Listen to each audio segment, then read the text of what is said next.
Okay, so let's get started. So first of all, welcome to our online seminar today. My name is Nanaka Hamada. I am a minister of World Divine Light Organization in Houston.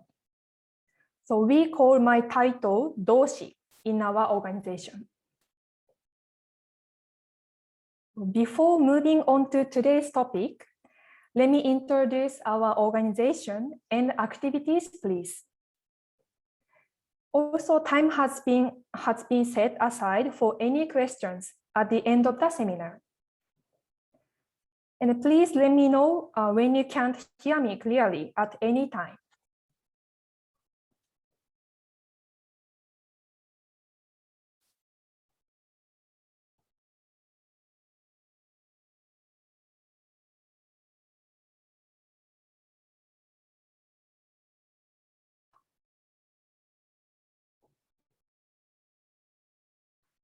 Can you see my present PowerPoint? Good? Yes. Okay, thank you very much. So our organization, World Divine Light Organization, was established in 1959 in Japan. In 1988, we were registered as a California nonprofit religious corporation and have been expanding our activities in the United States and in Canada. Also, our activities have been spreading around the world, such as in Taiwan, Mexico, Korea, China, the Netherlands, Brazil, the Philippines, and in Congo, Angola, Kenya, among other African countries. In our organization, we focus on improving a tighter and deeper aspect than the mind. So we call it spiritual aspect and soul.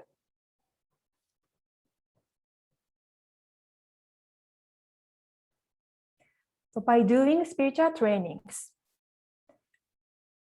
for the spiritual trainings, two facts are essential. One is giving and receiving divine light, and another one is learning and living by universal principles. So you will have opportunities to learn universal principles and to practice the art of divine light. So therefore, how do divine light and universal principles work on us? Divine light eliminates accumulated negative karma on spiritual aspect of your body and revitalize one's spirit, mind, and body to restore the original true nature as a child of God.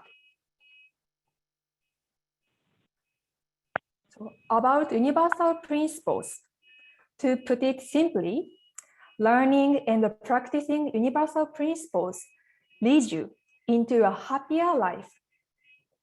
So there is a saying by Shakespeare, life is a series of decisions. As it says, we are confronted with many options in our lives. So in daily situations, the principles will help you to think clearly and to make a good decision case by case. Now, I would like to introduce a divine light practitioner, Mr. Issa Acogney. He is going to give us his presentation from both points of view, self-love and altruistic love.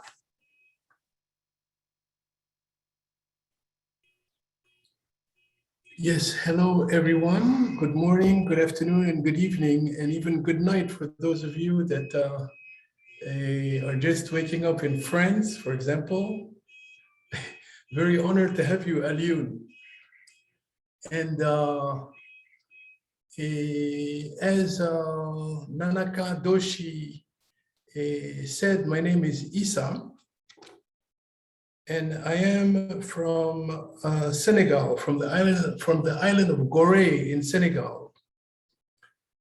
So first, I would like to introduce in this book a couple of quick quotes. Let me tell you quickly about the author of that book, Shona Shapiro. She is a clinical psychologist and internationally recognized expert in mindfulness and self-compassion. She has spent 2 decades studying the benefits of mindfulness, published over 150 papers and 2 critically acclaimed books. Her TEDx talk, The Power of Mindfulness, has been viewed more than 1 million times. She is a professor at Santa Clara University and a fellow of the Mind and Life Institute, co-founded by the Dalai Lama. Dr. Shapiro lives in San Francisco in the Bay Area and can be found at drshonashapiro.com. On page 75 of her book, I will quote from Frank Ostatewski the following: "We need to see how the habit of constant self-judgment diminishes our life force, steals our inner peace, and crushes our souls." Still on page 75, a second statement by Christine Neff, also PhD, and I'm quoting, "Unlike self-criticism, which asks if you're good enough, self-compassion asks what's good for you." So these are the 2 main quotes. There's a few others that I will post on the Meetup site. For those of you who have interest, eventually the reference of the book itself, which I think she describes very well self-love and its benefits in that book. I would also like to speak about the altruistic love, and which is very, very characteristic of my culture in Senegal. In fact, there is in Senegal a term called teranga. And teranga is difficult to translate in any other language, but it is really basically the culture of Senegal, which enables everyone to feel very welcome over there. In Senegal, I used to spend a lot of time with my grandmother. Oh, before I speak about my grandmother, sorry, I also would like to quote Mr Kabadzin in the book Mindfulness for Beginners. So let me speak quickly about Mr. Kabadzin, also PhD. He is the developer of mindfulness-based stress reduction. It's called MBSR, used today in medical centers, hospitals, and clinics around the world. He is the founder of the Stress Reduction Clinic at the University of Massachusetts Medical Center and its Center for Mindfulness in Medicine, Healthcare, and Society. He was featured in the public television series entitled Healing in the Mind with Bill Moyers, and he is the author of Coming to Our Senses and many other best-selling books. On page 92, I will make that quote slowly. His quote says, "You might ask yourself at some point when you find yourself hurting, is my awareness of my suffering suffering?" Several other quotes of his book I will also post on the same site. And as I said earlier, I also would like to quote my grandmother, who was certainly not a graduate of any Western university, but a person with much love in her heart and much common sense. And something she told me many years ago when I was a young adult is the following.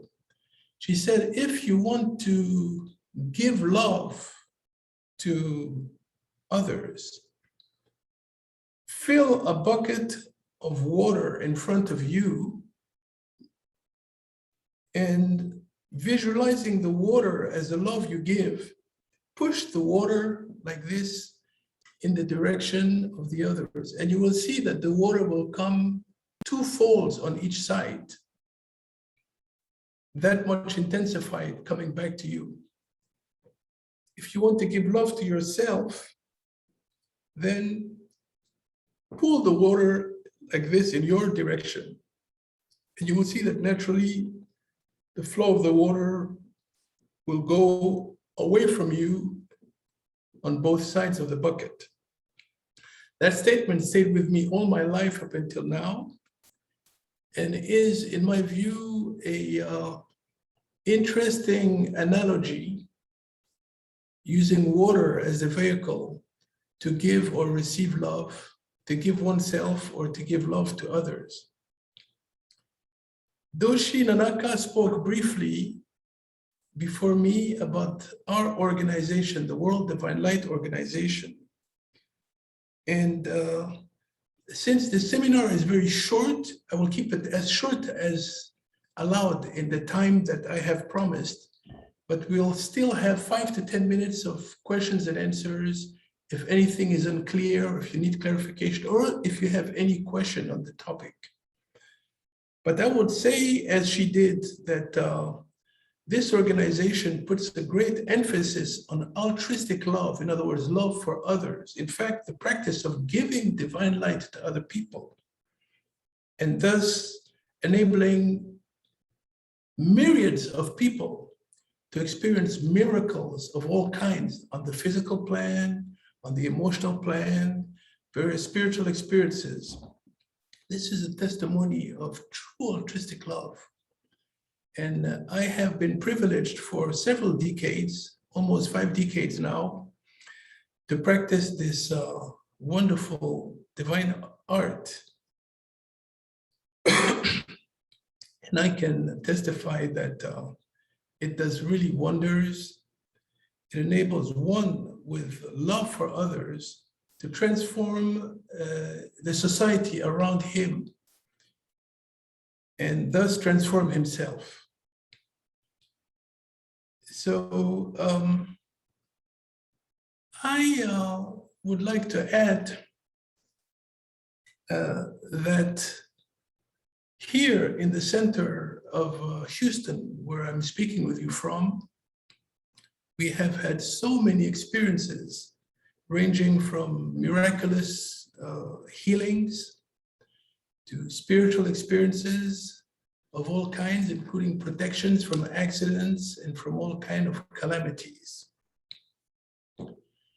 I have so much things to say, but I don't know, I would not want to speak longer than I promised. So I will bite my tongue as much as possible. I really want to take the opportunity to thank all of you who participate from Japan, from France. I see from all parts of the United States and maybe Canada also. And for your friends that wished to participate and perhaps could not because of time constraints, we will have a recording of this presentation for you on a separate link that we will send within a day or two that you can share with your friends. And of course, the purpose of this seminar is to introduce what we do here through the concept of self-love and altruistic love. And we would, of course, like to invite any of you and encourage you to invite your friends, family members, neighbors, loved ones to visit one of our centers in order to experience the receiving of the divine light, especially those of you who have never experienced this before. As Doshi said earlier, we have now centers all over the United States, Canada, in Europe, in various African countries, in Asia, in Central and South America. So there's few places where you cannot receive the divine light. And even in some countries or places where there is no centers, we might be able to connect you with a practitioner like myself who could offer you the divine light. So please do not hesitate. If you feel this presentation talks to you in that way, to let us know where you are, and if you wish to receive, we will make the arrangement for you. Having said this, I will now pass it back to Nanaka Doshi, who will give further explanations on some of the principles that we have learned in our organization.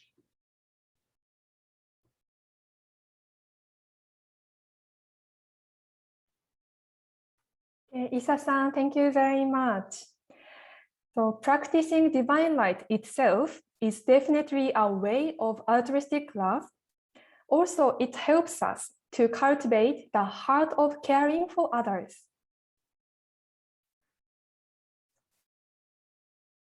Now,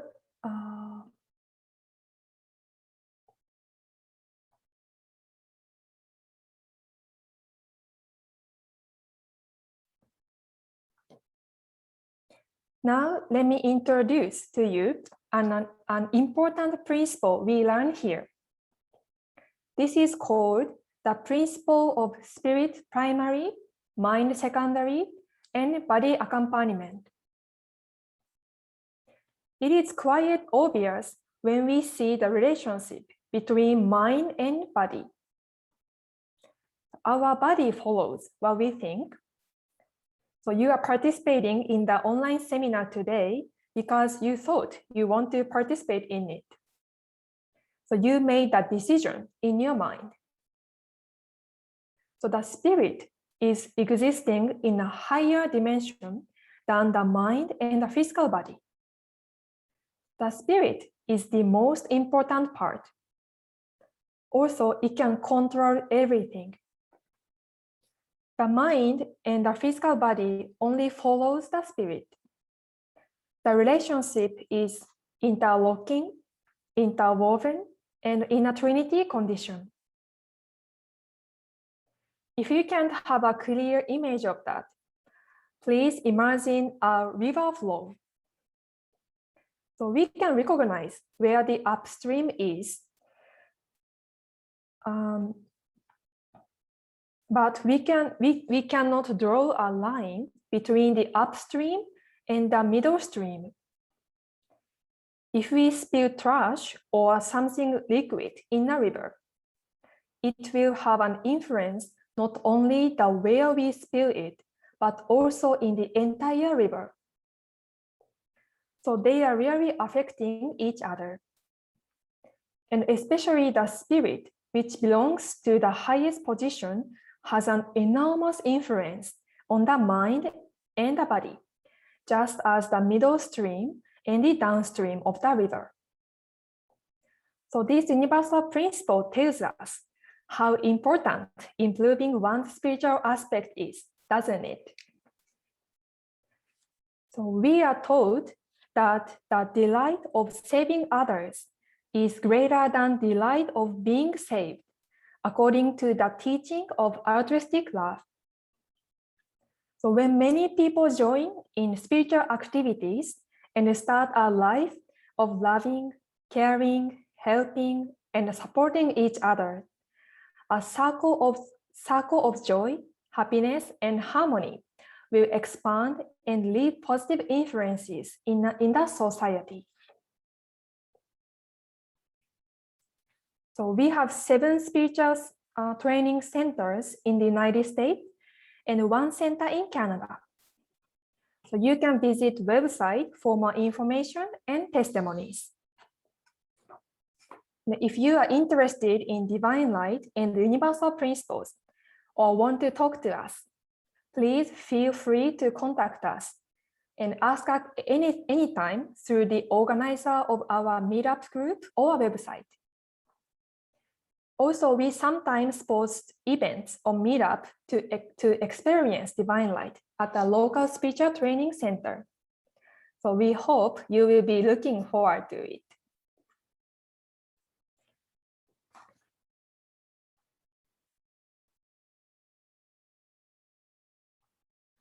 So now we will have a question and answer time during the last 5 minutes. So does anybody have any questions?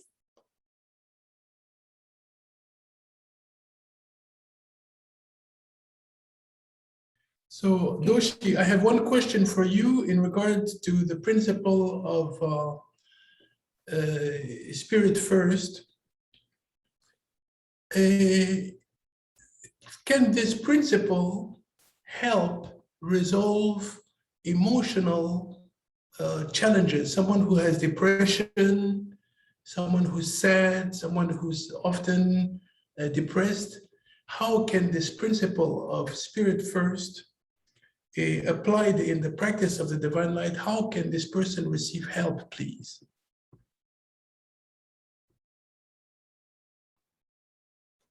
Thank you very much for a great question, Mr. Issa. So, as I said, divine light is the spiritual art which can influence our highest position of our body.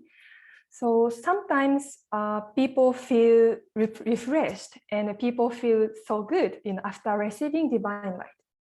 So some people, and also even when people have some concerns or worries, after they receive divine light, their mind got so refreshed, and sometimes they can think in a clear way. Because, as I said, the spiritual aspect is existing in the higher dimension than mind and body. So actually, it can eliminate the spiritual cloudiness. It covers our spiritual aspect and our soul. So when there is the spiritual cloudiness, or we can say negative karma, sometimes it bothers us to receive his wisdom, affection, and will. So since we are originally a child of God, we were supposed to be receiving his affection, will, and wisdom all the time. But sometimes the cloudiness bother us to receive his blessings. So sometimes people can get a good result after receiving divine light, but sometimes it takes time to eliminate these cloudiness. So that's how the divine light works when people have some negative emotions or like depression. I hope it is the answer for Issa's question. Thank you very much, Doshi Nanaka. I would like to ask a second question briefly. how does someone that receives divine light, that wants to practice himself or herself the divine light, how can this person learn and be able to practice the divine light, him or herself? Okay, thank you very much, Issa-san, for another great question. So, first of all, people may not have clear image, what the divine light is. So first of all, I would like to encourage any of you to experience, to receive divine light. I would like to encourage everyone to receive divine light first, how it will be done or how it works for you. But to be able to give divine light, we have 3-day seminar, which you can learn universal principles. So anybody over 10 years old can participate the 3-day seminar, and then they will have opportunity to practice the art of divine light. But I would like to talk about the seminar when they contact us for more details. Thank you very much, everyone. So it's already past 30 minutes. Time goes so fast. So I would like to conclude today's online seminar. I would be delighted if today's class could give you some ideas what we are doing here and encourage you to experience the light and learn the teachings for your happier life. So we are always happy to walk through your new path together with you. So thank you very much for your time and joining us today. Have a great evening. Okay, thank you. Thank you very much. Thank you very much. Aliun, thank you very much. Thank you, Issa. Thank you. Thank you very much. It was very enjoyable. Thank you, Sharon. Bye. You're welcome. Good seeing everyone. Bye. Likewise, have a nice evening. Thank you, Christian. Bye. Bye. Bye-bye. Thank you, Issa. Goodbye. Tomorrow.